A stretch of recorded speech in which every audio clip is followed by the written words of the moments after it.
Get out. The words cut through the lecture hall like a blade through silk. Dr. Eleanor Hartley didn't even look up from her blackboard, her hand still moving across the surface in elegant mathematical curves. Don't pretend you understand this, janitor. You're disrupting my class. Torres stood frozen in the doorway, mop bucket in hand, water still dripping from the handle onto marble floors that cost more than his annual salary. Behind him, 70 graduate students turned in their seats, some smirking, others shifting uncomfortably, all of them watching. What none of them knew, what Dr. Hartley couldn't possibly have imagined, was that the man she just humiliated had spent the last 6 months quietly solving problems she considered unsolvable. And in 48 hours he would prove it. If you think this is shocking already, wait until you hear the twist. Hit subscribe now so you don't miss it. Cambridge University's mathematics department existed in a world of its own.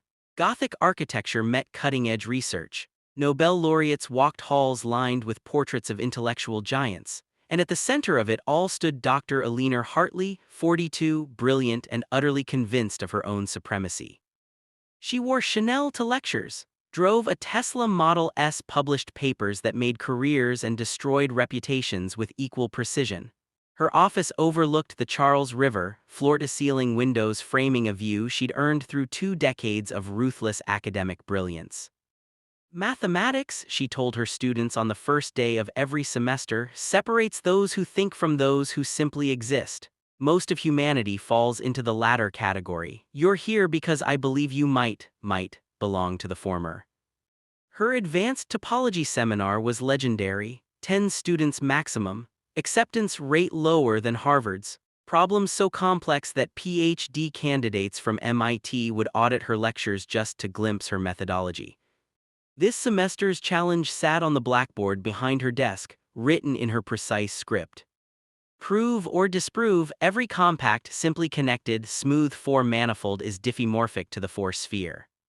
The smooth Poincaré conjecture in dimension 4, unsolved, worth $1 million if you could crack it. Dr. Hartley had been circling it for 3 years, publishing partial proofs that tantalized the mathematical community while keeping the full solution just out of reach. Solve this, she joked to a visiting lecturer last month, and I might just marry you. The room had laughed. Dr. Hartley never joked. 3 floors below, in a basement maintenance room that smelled of industrial cleaner and old pipes, Torres changed into his work uniform. 47 years old, 5'10", lean from years of physical labor, hands calloused from mop handles and trash bins, a face that smiled easily but carried something deeper in the eyes, something that looked like it had seen brilliance and lost it. He'd worked at Cambridge for 4 years, night shift janitor, invisible to everyone except the other custodial staff and the occasional drunk undergraduate who needed directions to the bathroom at 2 a.m. His route took him through 11 buildings. He knew every classroom, every office, every forgotten corner where students fell asleep during exam week. He emptied trash bins filled with crumpled problem sets, mopped floors where future CEOs and senators would one day claim they'd learned to think. And every night when he cleaned the 4th-floor lecture hall in the mathematics building, he would stop. Just for a moment. And look at Dr. Hartley's blackboard. It started 6 months ago. Daniel had been cleaning her classroom after a late seminar. The blackboard was still covered in her work, partial differential equations flowing like poetry, topological arguments building layer by layer. He'd been wiping it down when something caught his eye. An error, small, almost invisible. A sign convention flipped in the 3rd line of a proof. He'd stared at it for 10 minutes, mop forgotten, water pooling at his feet. His hand had moved almost involuntarily, picking up a piece of chalk from the tray. He'd corrected it, just that one line, then erased his work and finished cleaning. The next night the error was fixed, and below it in Dr. Hartley's handwriting, "Who corrected this?" Daniel had said nothing, but he'd started looking more carefully at her proofs. And he'd started finding more errors. Never anything major, just small mistakes, the kind that brilliant people make when they're working too fast, thinking 3 steps ahead while writing 2 steps behind. He would correct them silently, always erasing his work before leaving. Dr. Hartley started leaving notes, "To my anonymous colleague, meet me." Daniel never responded. He couldn't, because Dr. Eleanor Hartley wouldn't believe that a janitor could read her mathematics, much less correct it. She'd proven that 3 weeks ago. It was a Thursday evening. Dr. Hartley's seminar had run late, a particularly difficult session on fiber bundles and characteristic classes. Daniel had waited in the hallway, knowing his cleaning schedule, knowing she'd have to leave eventually. But she hadn't left. She'd stayed at the blackboard, working through a problem, chalk flying, her students long gone. Daniel had checked his watch. 9:47 p.m. He had 6 more buildings to clean before his shift ended at 6 a.m. He'd knock softly on the doorframe. "Dr. Hartley, I need to clean the room." She'd waved him off without turning. 10 minutes. 20 minutes later, she was still there. Daniel had knocked again. "Dr. Hartley."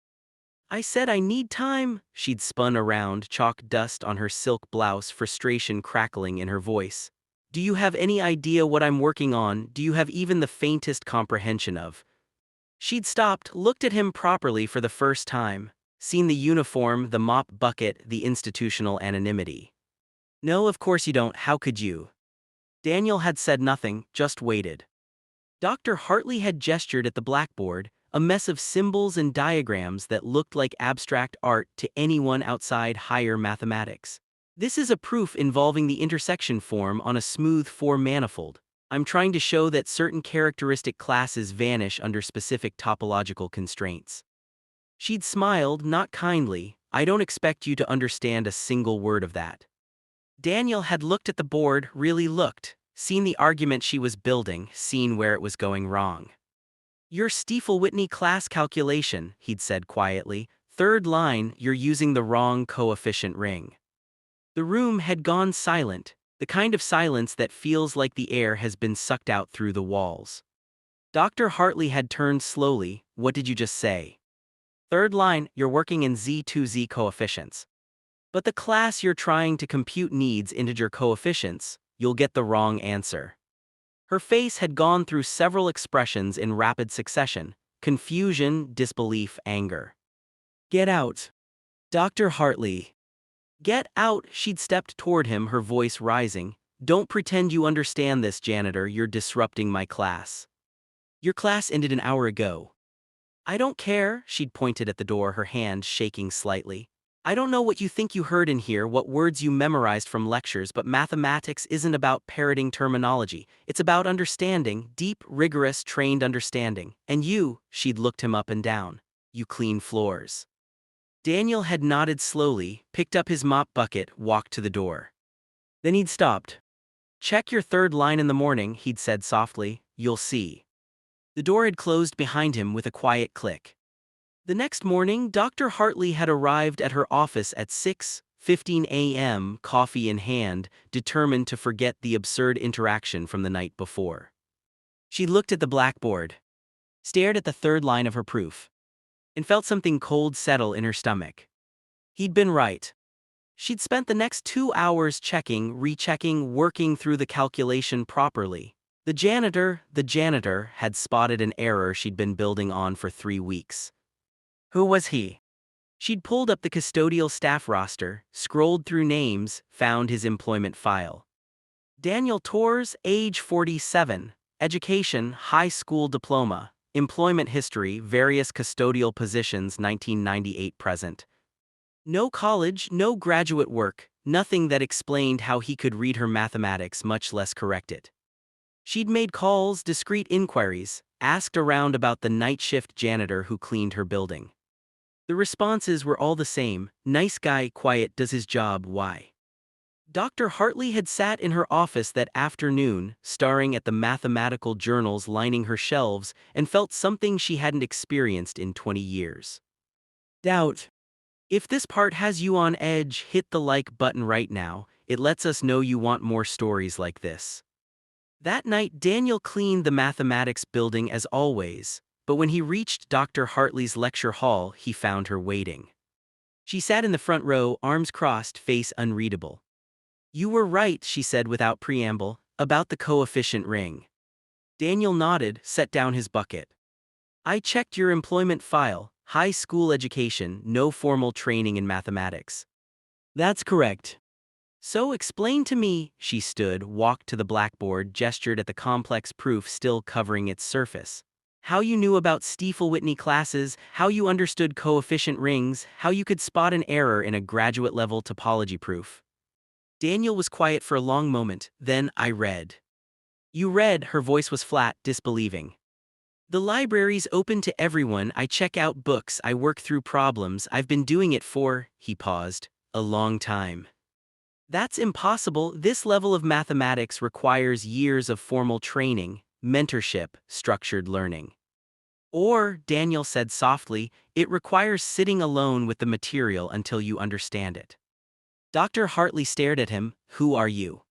I'm the janitor, Dr. Hartley, I clean your classroom. No, she shook her head. Someone who understands differential topology at this level doesn't just clean classrooms, they publish, they teach, she stopped. They don't exist in anonymity. Daniel said nothing. Dr. Hartley took a breath, made a decision. She walked to the blackboard, picked up a piece of chalk and wrote a new problem, not the big conjecture, something smaller, still graduate level, still complex. Solve this, she said, stepping back. If you really understand the mathematics, prove you're not just repeating words you've memorized. Daniel looked at the problem, a question about the fundamental group of a specific topological space, elegant, tricky, the kind of problem that would take most graduate students hours to work through. He picked up the chalk and began to write. Dr. Hartley watched in silence as the solution unfolded. Clean, direct, showing deep understanding of covering spaces and group theory, no wasted steps, no errors. When he finished, Daniel set down the chalk and stepped back. Dr. Hartley studied the proof, checked every line, looked for any flaw. There were none. How long have you been correcting my work? She asked quietly. 6 months. And before that? I just learned. She turned to face him fully. I'm going to ask you something and I need you to be honest with me. Daniel nodded. Can you solve it? She pointed at the big problem still written in the corner of the board.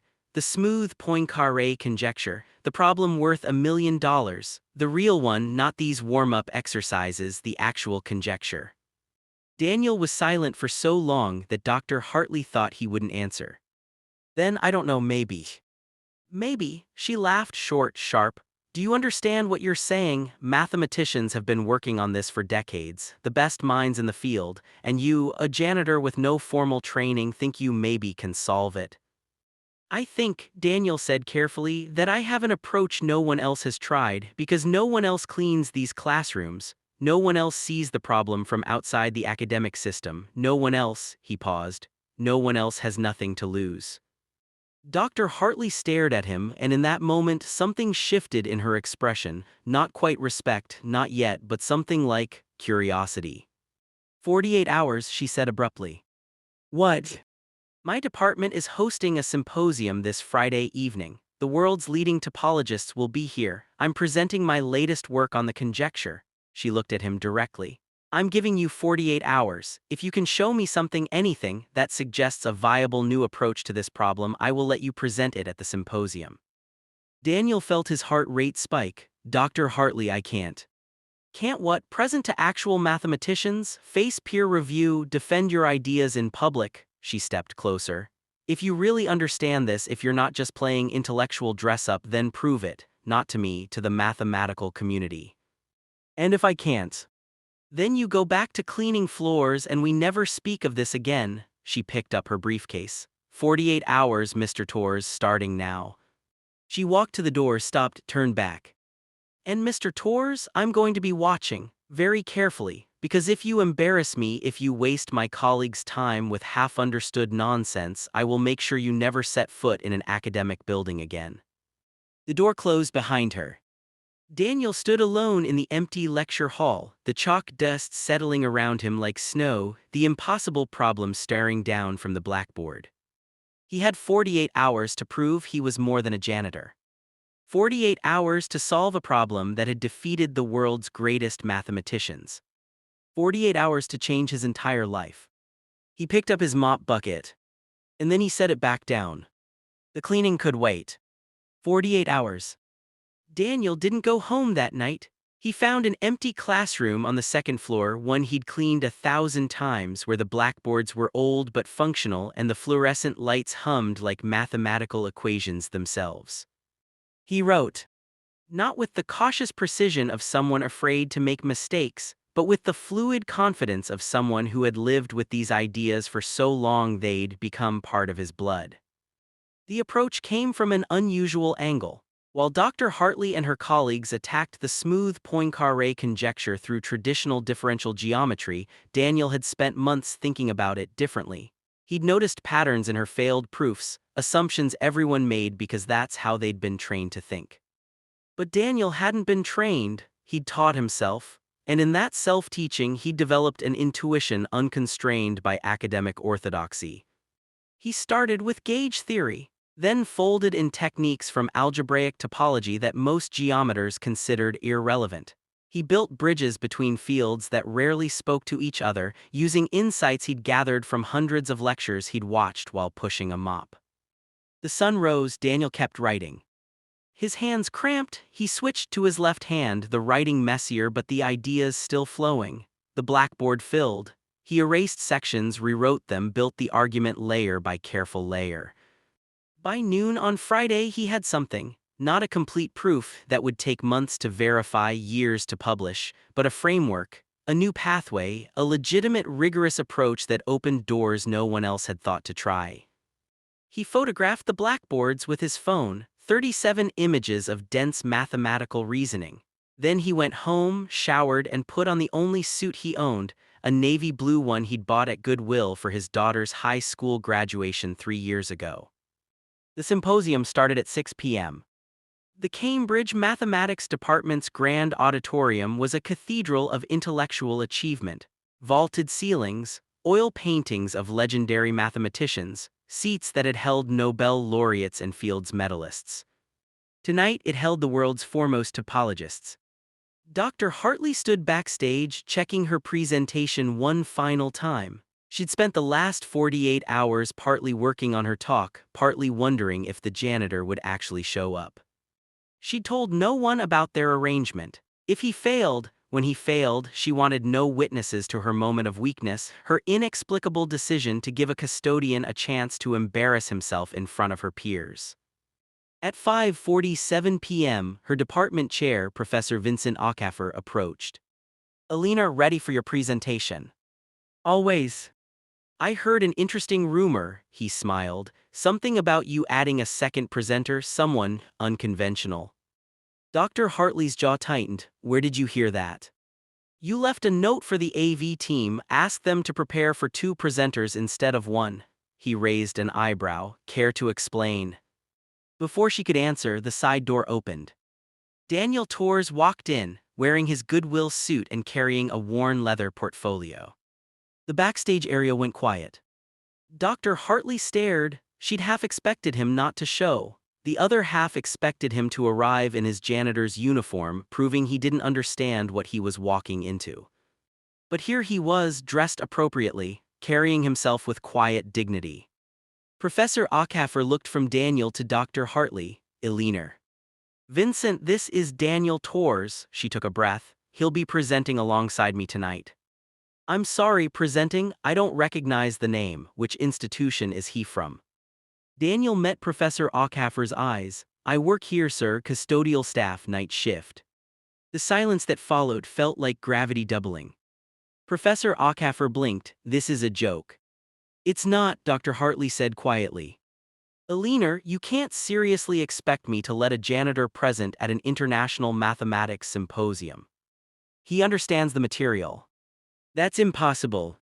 "I've tested him," her voice hardened. "He corrected errors in my proofs. He solved graduate-level problems in real time. He has a new approach to the Poincaré conjecture that's mathematically sound. Even if that's true, and frankly I find it highly dubious, he has no credentials, no degree, no publication history. Eleanor, do you understand what you're asking? You're putting your reputation on the line for," he gestured at Daniel, "for this." "Yes," Dr. Hartley said, and surprised herself by meaning it. Professor Ackaffer shook his head. This is your decision, but if he wastes this audience's time, if he demonstrates that he doesn't belong on that stage, the consequences fall on you. Understood? Understood. He walked away muttering. Dr. Hartley turned to Daniel. You have 15 minutes. After I present my work, you'll have 15 minutes to show them your approach. If you can't defend it under questioning, if you stumble, if you reveal gaps in your understanding, they will destroy you and me. Are you ready for that? Daniel nodded slowly. I've been ready for 20 years. Something in his voice made Dr. Hartley pause, but there was no time. The auditorium doors were opening. The audience was filing in. It was time. Dr. Hartley's presentation was flawless. She walked through her latest work with the polished confidence of someone who'd done this 100 times. Equations flowed across the projection screen. Her voice carried authority. The audience, 67 mathematicians from 16 countries, followed along with the focused intensity of people who lived for moments like this. When she finished, the applause was respectful, expected. She'd given them solid work but nothing revolutionary. Then she said, I'd like to introduce a colleague who has developed a complementary approach to this problem, Daniel Torres. Daniel walked onto the stage. He heard the whispers immediately, saw the confused looks. These people recognized each other. They'd been to the same conferences, published in the same journals, occupied the same rarefied world. Daniel was a stranger. He stepped to the podium, set down his portfolio, looked out at the sea of skeptical faces. Thank you for the opportunity to speak tonight, he began. His voice was steady, quiet. I'm going to propose a new framework for approaching the smooth Poincaré conjecture, drawing on gauge-theoretic methods combined with algebraic topological invariance. He pulled up his first slide, a photograph of his blackboard work, and began to explain. For the first 5 minutes, the audience was silent with disbelief. Who was this person? Why was Eleanor Hartley giving him a platform? But by minute 7, something changed. A professor in the third row leaned forward, then another. Someone in the back pulled out a notebook and started writing. Because what Daniel was presenting wasn't amateur enthusiasm or half-understood concepts. It was rigorous, sophisticated, a genuinely novel approach that drew connections no one else had made. He fielded the first question from a Harvard professor with clarity and precision. The second question came from Oxford, then Zurich, then Tokyo. Each time Daniel answered, not with bluster or evasion but with deep understanding. He knew this material, he'd lived with it. Dr. Hartley stood at the side of the stage, watching in real time as her colleagues' expressions shifted from condescension to confusion to something approaching respect. At the 12-minute mark, Professor Acaffer himself stood up. Mr. Torres, I need to ask the question everyone is thinking. Where did you study? Who trained you? Because what you're presenting suggests years of graduate-level work. Daniel was quiet for a moment, then. I was accepted to MIT's mathematics PhD program in 1997, he said. Full scholarship. I completed 2 years of coursework. I was good, really good. My advisor said I had the potential to do important work. The room was absolutely silent now. Then my wife got sick, cancer, stage 4. We had a 3-year-old daughter. Daniel's voice remained steady, but something flickered in his eyes. I left the program to take care of them, full-time caregiver. My wife lived for 2 more years, long enough to see our daughter start kindergarten. Someone in the audience inhaled sharply. After she died, I had debt, medical bills, a child to raise alone. I couldn't go back to MIT. I could barely keep us housed and fed. He paused. So I took the jobs I could get, maintenance, custodial work, night shifts that let me be home when my daughter needed me. But you kept studying, Professor Acaffer said quietly. I kept studying, Daniel confirmed, because mathematics was the only thing that made sense after everything fell apart. I could control equations even when I couldn't control anything else. I taught myself what I would have learned in the program. It took longer, it was harder, but, he gestured at the screen, I learned. Dr. Hartley felt something crack open in her chest. She'd humiliated this man, told him he couldn't understand, dismissed him as someone who just cleaned floors. And all along, he'd been someone who sacrificed everything for love and still refused to let his mind go dark. A woman in the front row, Dr. Patricia Zhao from Stanford, stood up. Mr. Torres, your approach using Donaldson invariance is fascinating. Have you considered how this might extend to the exotic sphere problem? And just like that, the questions shifted. Not skeptical interrogation, but genuine intellectual engagement. These brilliant minds recognizing one of their own. Daniel answered each question, proposed extensions, acknowledged limitations, suggested collaborations. When his 15 minutes ended, the applause started slowly, then built, then became something Daniel hadn't heard in 20 years, the sound of the mathematical community welcoming someone home. After the symposium, Dr. Hartley found Daniel in the hallway. He was surrounded by professors exchanging contact information, discussing research possibilities, offering institutional support. She waited until the crowd thinned, then approached. Mr. Torres. He turned, the others gave them space. I owe you an apology, Dr. Hartley said. Her voice was quiet, genuine. I dismissed you, I humiliated you, I looked at your uniform instead of your mind. I'm sorry. Daniel studied her face, then nodded, thank you. That approach you presented tonight, it has real merit. It's going to take months to verify fully, but, she paused, you might actually have found a pathway forward, you might actually solve this. Maybe, or maybe I just opened a door for someone else to walk through, he smiled slightly, that would be enough. What will you do now? You can't go back to, she stopped herself, that came out wrong. I know what you meant. Daniel looked around the hallway, the place he'd cleaned 1,000 times, now seeing it from a different angle. Professor Acaffer offered me a visiting researcher position. No teaching responsibilities for now, just time to develop the proof. It doesn't pay much, but it's enough, and my daughter just got a full scholarship to college, so, he shrugged, timing works out. Dr. Hartley felt her eyes sting. You never stopped being a mathematician, did you, even when life forced you into other work? No, Daniel said softly, I never stopped, I just paused for 20 years. He looked at her directly. You ask me who I am, I'm someone who learned that brilliance doesn't require validation, understanding doesn't need credentials, and sometimes the most important mathematics happens in the margins of life when nobody's watching. Professor Acaffer approached, beaming, Daniel, I have 6 different institutions asking for your contact information, and Dr. Zhao wants to discuss a possible collaboration on, he caught Dr. Hartley's expression. Am I interrupting? No, Daniel said, we're good. Dr. Hartley nodded, we're good. As Daniel walked away with Professor Acaffer, surrounded by colleagues eager to discuss mathematics with him as an equal doctor, Hartley stood alone in the hallway. She thought about all the times she'd walked past him, all the nights he'd been cleaning her classroom while she was in her office, never once considering that the person pushing the mop might understand her work better than her graduate students. She thought about the note she'd left on her blackboard 6 months ago, to my anonymous colleague, meet me. He'd been there all along, she'd just refused to see him. Dr. Hartley pulled out her phone, opened her contacts, found the departmental custodial supervisor. Hi, this is Dr. Hartley. I need to know, do we have funding for a departmental scholarship program, something for staff who want to pursue additional education? She listened to the response. Then, good, I want to establish one, full funding for any custodial or maintenance staff who want to take classes or complete degrees. Mathematics department is covering it, send me the paperwork.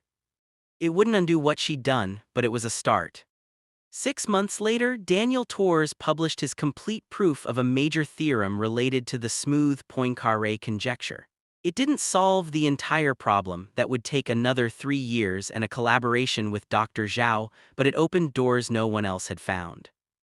Dr. Hartley was listed as a co-author on the follow-up paper, not because she'd done the core work but because Daniel insisted, you gave me the chance when no one else would, that matters. The story spread, not sensationalized but accurate. A former PhD candidate who'd left academia to care for his dying wife, who'd spent 20 years working night shifts while teaching himself mathematics, who'd corrected a renowned professor's work and eventually revolutionized his field. Students started paying more attention to the custodial staff. Professors learned names they'd never bothered to ask before. The invisible people who kept the building running became visible. And Dr. Eleanor Hartley learned something that changed her forever. Brilliance doesn't wear a uniform. Intelligence doesn't arrive with credentials. And the people we overlook today might be the ones who change the world tomorrow, if we're humble enough to see them. Because Daniel Torres had been there all along, cleaning floors, correcting proofs, solving impossible problems in the quiet hours when the academic world was asleep. He'd just been waiting for someone to look past his mop bucket and see his mind. And when that moment finally came, he didn't need to shout. He just needed to stand at the blackboard and show them what he'd always known. Genius doesn't need permission, it just needs a chance. If this story changed how you see people, share it with someone who needs to hear it. And if you've ever been underestimated because of your job, your background, or your circumstances, drop your story in the comments below. Let's celebrate the overlooked brilliance all around us. Subscribe for more true stories that prove greatness can come from anywhere, because the most extraordinary people are often hiding in the most ordinary places. Hit that like button if you believe respect should be given before credentials are checked. And remember, the person you dismiss today might be the genius you need tomorrow. Until next time, look closer, listen better, and never assume you know someone's story just by looking at their uniform.